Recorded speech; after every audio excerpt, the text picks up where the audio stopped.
अस्सलाम वालेकुम दोस्तों, मेरा नाम है अली उमर सर, हमेशा की तरह मौजूद है दाऊद और आप देख रहे हैं इस वक्त हमारा शो क्योंकि देख रहे हैं दोस्तों आप लोग से बात करने जा रहे हैं। बात करेंगे जी आज आपके साथ टॉप न्यूज का सेगमेंट है जो आपको शेयर करेंगे। नंबर 1 पे आप लोग से बात करने जा रहे हैं, जो हमारे पास अपडेट आ रही है वो अपडेट ये आ रही है कि जो रोहित शर्मा है वो ऑफिशियली जो आउट हो चुके हैं पहले टेस्ट मैच से। कौन लीड करेगा? वैसे तो जसप्रीत बुमराह जो ऑफिशियल तौर पर लीड करेंगे, लेकिन क्या विराट कोहली लीड करेंगे? एक्चुअल में क्या होगा जरा इस पर बात करेंगे। बात करेंगे साउथ अफ्रीका के हवाले से, जहां उन्होंने करोड़ों कमाए हैं इंडिया को होस्ट करके। कितने करोड़ कमा लिए हैं, कितना खर्चा निकला है, जरा इस पर बात करेंगे। और बात करेंगे कि कल बाबर आजम के साथ बड़ी बदतमीजी की गई ग्राउंड के अंदर, बड़े जो है वो नारे लगाए गए जिम्बाबर करके। क्या ये सही था या नहीं? जगह नहीं बनती टी20 टीम में, बहुत कुछ बोला गया। बात करेंगे तो अगर आप हमारे चैनल पर नहीं पहली बार आए चैनल को आप सब्सक्राइब करें, साथ लेके बेल आइकन दबाइएगा। तो बात का आगाज करते हैं नंबर 1 खबर के साथ जो हमारे पास आ रही है। तो सब जो नंबर 1 खबर आ रही है वो यही आ रही है कि रोहित शर्मा के यहाँ आपको पता है कि दूसरे बच्चे की जो है पैदाइश हुई है, तो उसके चलते रोहित शर्मा जो है अब उन्होंने ये बोल दिया है कि वो फैमिली के साथ जो है टाइम गुजारेंगे और जो पहला मैच जिसका आगाज जो जुम्मे से होने जा रहा है टेस्ट मैच, उसमें वो शिरकत नहीं करेंगे। जी देखिए, हैरानी की बात यह है कि रोहित शर्मा अभी अपडेट नहीं दे रहे थे। वो बार बार ये कह रहे थे कि मैं बाद में बताऊंगा, अभी मेरा फाइनल नहीं है। अभी पूछा गया पिछली सीरीज में भी, जब न्यूजीलैंड की सीरीज खत्म हुई तो उन्होंने कहा फर्स्ट टेस्ट का मैं बाद में बताऊंगा, मैं अभी सोच के बताऊंगा। तो जाहिर है यही था कि जब उनकी पैदाइश, अगर वो उस टाइम वो चाहते हैं कि वो अपनी फैमिली के साथ टाइम गुजारें, तो अब जुमे वाले दिन फ्राइडे को उनके यहाँ बेटे की पैदाइश हो गई है, जिस पर उनको मुबारक भी हो। तो उसके बाद तो यही था कि चलना शुरू हो गया था कि अब कोई इशू नहीं है, तो अब कोई इशू नहीं था। और अब यही था कि वो अवेलेबल होंगे क्योंकि उनके यहाँ बेटे की पैदाइश होगी, क्योंकि उस टाइम वो फैमिली के साथ टाइम गुजारना चाहते थे।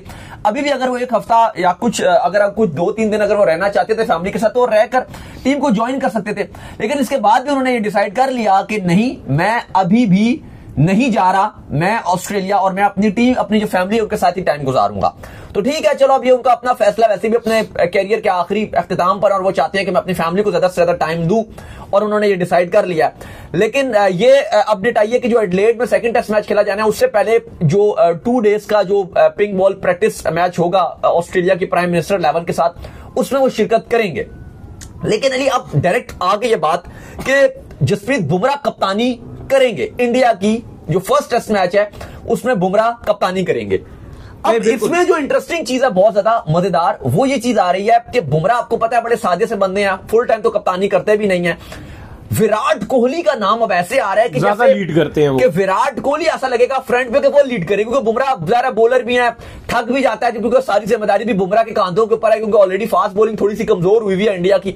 तो सारी रिस्पॉन्स, सिराज वगैरह की फॉर्म भी इतनी अच्छी नहीं चल रही, तो सारा जो लोड है वो बुमराह के ऊपर ही है। और आपको पता है कि विराट कोहली जो है वो फिर इस तरह की सिचुएशन में बहुत हेल्प भी करते हैं, हेल्प भी करते हैं। तो ऐसा अब आपको लगेगा देखने में टेस्ट मैच में कि बज़ाहिर तो बुमराह को फुल कप्तान अनाउंस किया गया होगा और बुमराह ही कप्तानी कर रहे होंगे, लेकिन अब मैच में देखो कि जो फील्ड प्लेसमेंट है, जो एक्टिव प्रोएक्टिव आपको नजर आ रहा होगा कि किसको कहां लगाना है, तू इधर आ जा, जो एग्रेसिव आपको मोड में नजर आ रहे होंगे वो आपको विराट कोहली। और हमने देखा कि जब ऐसे वो इतना ज्यादा एग्रेसिव हो जाते हैं तो फिर वो बैटिंग में भी उनका जोश नजर आता है, और रोहित नहीं होती है तो हमने देखा कि विराट कोहली फिर ज्यादा फोकस्ड हो जाते हैं और ज्यादा बैटिंग पर उनको पता है कि अब मुझ पर इंडिया डिपेंड करेगा, क्योंकि फिलहाल इंडिया के लिए कोई इतनी अच्छी खबरें आ नहीं रही। ये हर एक दिन ऐसा लगता है कि इंडिया का एक खिलाड़ी बाहर हो गया। एक दिन खबर आई शुभमन गिल अपने हाथ के ऊपर चोट लगवा बैठे, वो बाहर हो गए। केएल राहुल ऑलरेडी फिटनेस से जूझ रहे हैं, उनको भी चोट लगी हुई थी प्रैक्टिस मैच में, उनके ऊपर भी सवालिया निशान है उनकी फिटनेस के ऊपर। रोहित शर्मा ऑलरेडी बाहर हो गए। तो जो टॉप ऑर्डर है इंडिया का, वो 3 तो आप कह लो कि ये बाहर हो गए। अब जसवाल आपको नजर आ रही है, साथ साथ अपडेट जा रही है कि देवदत्त पाडिक्कल को कहा गया है कि उनको टीम के साथ रखने को कहा गया है और उनको तैयार किया जा रहा है कि उनको भी खिलाया जा सकता है, क्योंकि ज़ाहिर टॉप ऑर्डर के जो ओपनर्स हैं, और वैसे ही ऑस्ट्रेलिया में जो पहले 3 बल्लेबाज होते हैं उनको बहुत उनके ऊपर जिम्मेदारी होती है, क्योंकि उन्होंने मेन जो 15 ओवर होते हैं वो झेलने होते हैं, क्योंकि अगर एक जल्दी आउट भी हो जाता है तो जो नंबर 3 पे आता है ऑलमोस्ट वो भी ओपनर होता है। तो ये तो चीजें इतनी आसान नजर आ नहीं रही इंडिया के लिए, लेकिन देवदत्त पाडिक्कल, उनको एक्सपीरियंस नहीं है। आई डोंट नो कि वो कैसे खेलेंगे ऑस्ट्रेलिया के अंदर, कोई इतना एक्सपोजर भी नहीं है उन्हें ऑस्ट्रेलिया में खेलने का। आईपीएल, T20 या घर पे खेलना और बात है, और ऑस्ट्रेलिया में खेलना अलग बात है।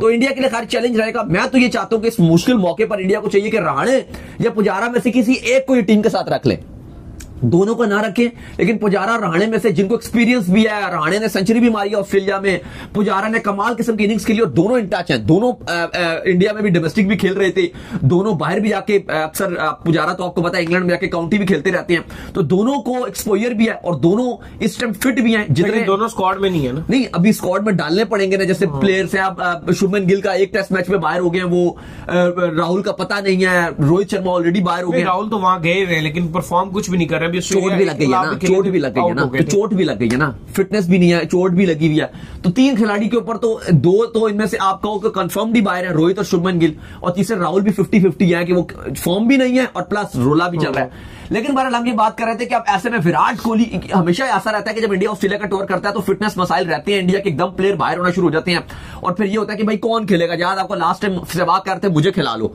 अगर कोई अवेलेबल नहीं है, फिर भी इंडिया सीरीज जीत गया था।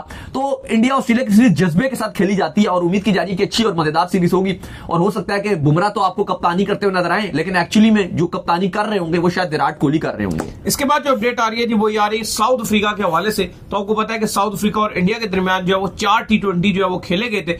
इस 4 T20 के अंदर तकरीबन साउथ अफ्रीका ने 150 करोड़ रुपए जो है वो अर्न कर लिए हैं, जिसके चलते उनके ठीक ठाक जो है वो खर्चे पूरे हो जाएंगे। यही वजह कि तमाम तो दुनिया के जो क्रिकेट बोर्ड है वो बीसीसीआई से आगे जो है बड़ा नरम रवैया रखते हैं, क्योंकि उनका ये मानना है कि इंडिया एक बार विजिट वहां कर लेता है तो उनके साल के खर्चे निकल आते हैं जी। लेकिन बहुत ज्यादा पैसे जनरेट हो गए क्योंकि ये एक हफ्ते की T20 सीरीज थी, 4 T20 मैचेस थे, बहुत ज्यादा लोगों को इंटरेस्ट नहीं था क्योंकि बॉर्डर गावस्कर में ज्यादा इंटरेस्ट ना इस सीरीज में किसी को इंटरेस्ट था। बीच में जबरदस्ती की जो सीरीज होती है वो रखवाई गई थी क्योंकि टेस्ट सीरीज न्यूजीलैंड से खत्म हुई थी, बीच में कोई 3 हफ्ते का गैप था, महीने का या 3 हफ्ते का गैप था बॉर्डर गावस्कर ट्रॉफी में, तो सारा स्क्वाड वहां पर गया हुआ था, सारे खिलाड़ी ऑस्ट्रेलिया चले गए थे।